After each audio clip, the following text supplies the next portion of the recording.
இன்றைக்கி வந்து நம்ம வீட்டில் வந்து என் பேத்தி வந்து மதரசாக்கு போயிட்டுருக்குறா. ஒவ்வொரு மிலாடி நபிங்கிறதுனால ஒவ்வொரு வீட்டிலேருந்து ஒவ்வொரு நாளைக்கு சீரணை கொண்டு போயிட்டுருப்பாங்க. இன்றைக்கி வெள்ளிக்கிழமைங்கிறதுனால நம்ம வீட்டில் வந்து சீரணை வந்து கேசரி செஞ்சு நான் கொடுத்து விட போகிறேன். குழந்தைகளுக்கெல்லாம் சீரணை கொடுக்கறதுக்கு அதனால் வந்து ரெடி பண்ணிகிட்டு இருக்கிறேன். நான் எவ்வளோ வைக்கலாங்கிறது வந்து பார்க்கலாம். எடுக்க போகிறேன். நான் இந்த பாத்திரத்தில் நான் எல்லாமே அளவு எடுக்க போகிறேன். நான் இதில் 1 பங்கு ரவைன்னா 2 பங்கு சர்க்கரை 3 பங்கு தண்ணி அந்த அளவுக்கு வந்து நான் கரெக்டாக வந்து எடுத்து வச்சுக்க போகிறேன். ரவை வந்து அளந்து எடுத்து வச்சுருக்கிறேன். நான் இது 2 கிலோ ரவை 2 கிலோ ரவை அளந்து எடுத்து வச்சுருக்கிறேன். இதுக்கு வந்து கேசரிக்கு வந்து ஆயிலும் நெய்யும் வாங்கி வச்சுருக்கிறேன். தேவையான அளவு நம்ம ஊற்றிக்கிறதுக்கு நெய் கேசரிக்கு வந்து தாராளமாக நெய் ஊற்றினா தான் நல்லா டேஸ்ட்டாக இருக்கும். கேசரி ஒட்டாமல் இருக்கிறதுக்கு வேண்டி கொஞ்சமாக ஆயில் சேர்த்திக்கலாம். அதிகமாக நெய் தான் யூஸ் பண்ணி கேசரி வைக்க போகிறோம். முந்திரி திராட்சை எடுத்து வச்சுருக்குறோம். அதுக்கப்புறம் முந்திரி பருப்பு, ஏலக்காய் வந்து சர்க்கரை கூட பொடிச்சு போடுறதுக்கு எடுத்து வச்சுருக்கிறேன். இந்த பாத்திரத்தோட ஒரு குண்டாவோட அளவுக்கு 4 குண்டா சர்க்கரை எடுத்து வச்சுருக்கிறேன். 2 குண்டா ரவை, சர்க்கரை 4 குண்டா, 1 பங்கு பாத்திரம் ரவைக்கு 2 பங்கு சர்க்கரை எடுத்து அளவு எடுத்து வச்சுருக்கிறேன். இன்னும் தண்ணி அளந்து தனியாக எடுக்கணும். அதுக்கு ஏலக்காய் கூட கொஞ்சம் சர்க்கரையும் போட்டு பொடிச்சு எடுத்து கேசரி கூட கலந்தோம்னா குழந்தைகளுக்கெல்லாம் சீக்கிரம் தட்டுப்படாது. அதனால தான் அந்த மாதிரி பொடிச்சு போட்டிருக்கிறேன். முந்திரி திராட்சை வறுக்கிறதுக்கு நெய் ஊற்றிக்கலாம்.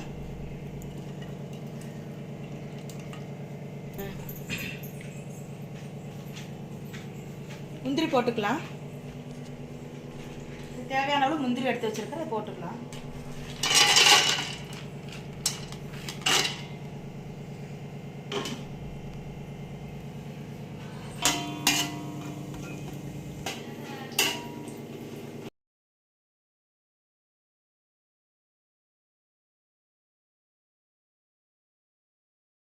முந்திரி வறுத்து எடுத்தாச்சு. திராட்சை எடுத்துடலாம், போட்டு வறுத்து எடுத்துக்கலாம்.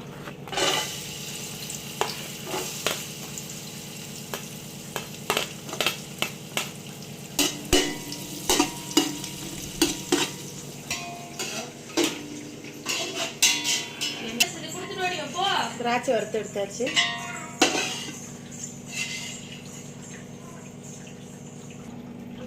முந்திரி திராட்சை வறுத்து வச்சாச்சு.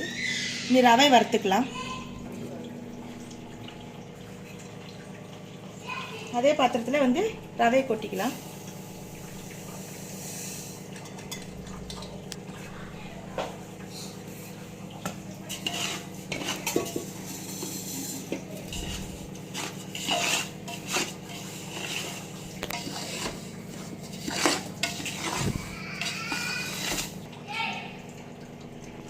ரவை வந்து கருக விடாமல் நல்ல நெய்யிலே வந்து கேஸ் சிம்மில் வச்சுட்டு வறுத்தா போதும்.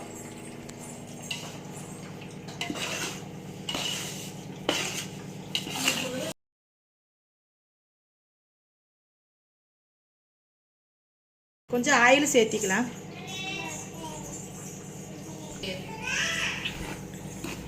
ஆயில் எதுக்கு ஊற்றுறோன்னா நல்லா கொஞ்சம் பிசு பிசு தண்ணி நல்லா இருக்கும். கேசரி வந்து நல்லா ஒட்டாமல் வரும். அதுக்கு தான் நெய்யும் கொஞ்சம் ஆயில் சேர்த்து நல்லா வறுத்து வச்சுக்கலாம் ரவையை.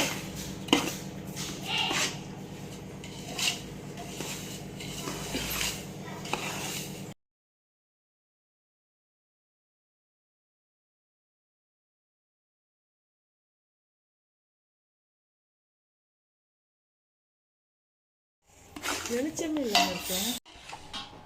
இந்த அளவுக்கு வறுக்கணும் நல்லா ரவையை வந்து. கேஸ் சிம்லேயே வச்சுட்டு மெதுவாக அப்படி வறுத்தாதான் நல்லா நெய்யில் வறுபடும் ரவை.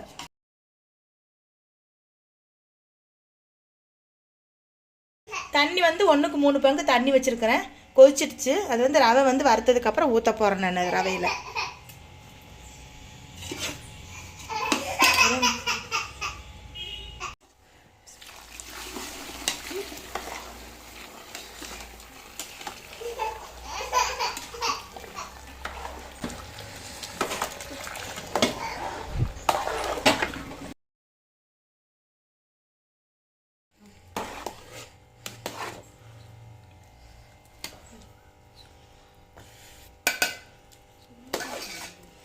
ஃபுட் கலர் சேர்த்திக்கலாம்.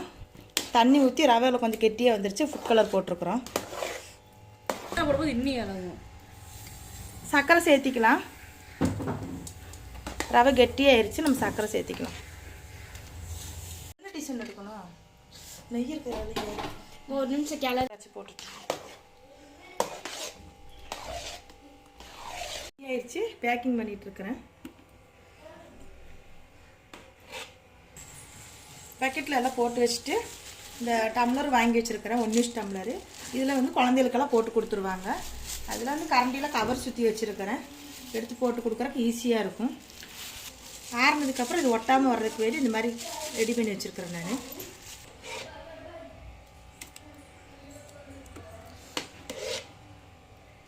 இவ்வளோ ஒரு பாக்கெட் சாக்லேட்டு வாங்கி வச்சுருக்கிறேன். சீரணை கூட ஒவ்வொரு சாக்லேட்டு கொடுக்குறக்கு, குழந்தைகளுக்கு கொடுக்குறக்கு வாங்கி வச்சுருக்கிறேன். ஃபுல் வீடியோ ஸ்கிப் பண்ணாமல் பாருங்கள். இந்த வீடியோ பிடிச்சிருந்ததுன்னா மறக்காமல் நம்ம சேனலுக்கு சப்ஸ்கிரைப் பண்ணுங்கள், லைக் பண்ணுங்கள், பெல் ஐக்கானை கிளிக் பண்ணுங்கள், கமெண்ட் பண்ணுங்கள். தேங்க்யூ. தேங்க்யூ. தேங்க்யூ.